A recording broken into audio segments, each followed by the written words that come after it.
میں تم سے شادی کرنا چاہتا ہوں، کوئی کھا تھوڑی جاؤں گا۔ ایک سبق جو ہو سکتا ہے آپ میں سے کئی لڑکیوں کی آپ بیتی بھی ہو۔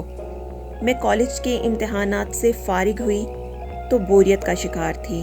گھر کا ماحول بھی تھوڑا سخت تھا، آزادانہ گھومنے پھرنے کی پابندی تھی، تو سوچا کیوں نہ وقت گزاری کے لیے فیس بک جوائن کر لوں۔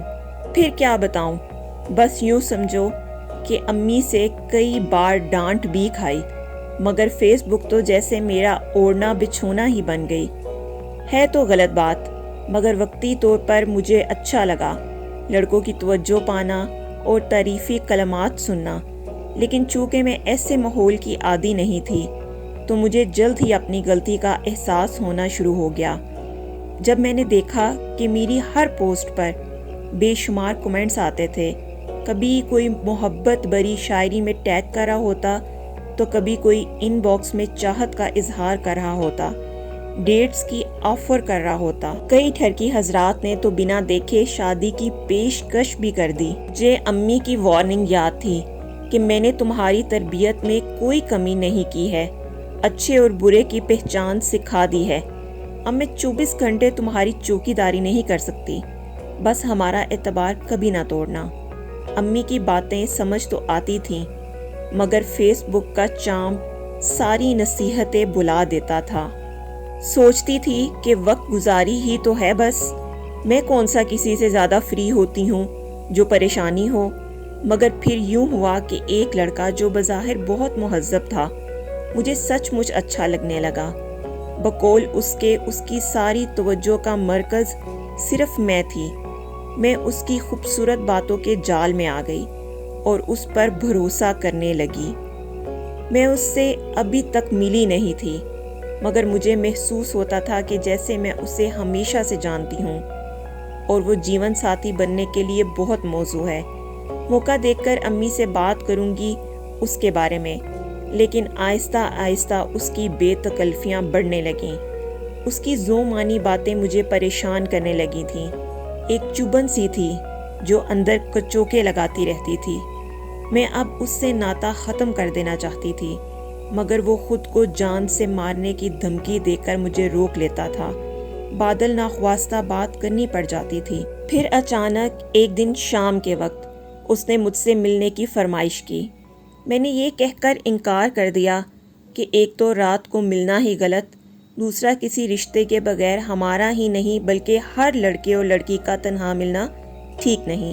میرا انکار سن کر وہ تھوڑا اکھڑ سا گیا کہ کیا یار، میں تم سے شادی کرنا چاہتا ہوں، کوئی کھا تھوڑی جاؤں گا۔ تم بھی نہ بس حد کرتی ہو، میں نے نرمی سے کہا، کیونکہ یہ غلط ہے۔ جب دو لڑکا لڑکی اکیلے ہوں تو تیسرا شیطان ہمیشہ بیچ میں رہتا ہے۔ وہ بولا، غلط ہے تو فیس بک کیوں جوائن کی تھی، بیٹھی رہتی نا پردے میں، یہاں تو یہی کچھ ہوتا ہے۔ میں نے بھی غصے میں جواب دیا کہ فیس بک پر اگر غلط لڑکیاں آتی ہیں تو آپ بھی تو آتے ہیں، اس کا مطلب آپ بھی برے ہیں، بکواس بند کرو۔ میرا طنزیہ جواب سن کر وہ تڑپ کر بولا، مجھے پتا ہوتا تم ایسی ہو تو کبھی تم کو منہ نہ لگاتا۔ سالی نے ہوٹل کے کمرے کی بکنگ پر اتنے پیسے ضائع کروا دیے، اب واپس بھی نہیں ہوں گے۔ اس کی اس بات پر میں جیسے پتھر کی ہو گئی۔ نہ جانے کب میری آنکھوں سے 2 آنسو گرے، شاید شکرانے کے کہ میرے رب نے مجھے کسی غلیظ گھڑے میں گرنے سے پہلے ہی بچا لیا۔ میری بہنوں، میں نے تو اپنا سبق سیکھ لیا، کیونکہ میری سوچ کو بنانے والی میری ماں تھی۔ وقتی طور پر میرے قدم لڑکھڑائے ضرور، مگر الحمدللہ میرے اللہ نے مجھے بر وقت بچا لیا۔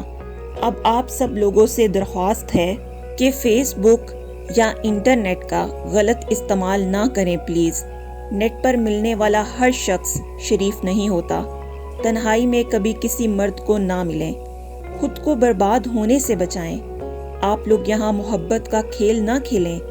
اگر ملن ممکن ہو سکتا ہے تو نکاح کا حلال رشتہ جوڑیں، حرام کاری جیسے گناہ سے بچیں۔ جو لڑکا آپ کی صحیح معنوں میں عزت کرتا ہوگا وہ باعزت طریقے سے آپ سے رشتہ جوڑے گا۔ اپنے فارغ وقت کو کچھ اچھا سیکھنے میں صرف کیجیے۔ انٹرنیٹ پر پیار محبت یہ سب دقیانوسی باتیں ہیں، نہ تو پیار ایسے ہوتا ہے نہ ہی دوستی، یہ سب خیالی دنیا ہے۔ اور حقیقت بہت مختلف ہوتی ہے۔ مزید سبق آموز ویڈیوز کے لیے ہمارے چینل کو سبسکرائب کر لیجئے اور بیل آئیکن کو ضرور پریس کیجئے گا۔ اللہ نگہبان۔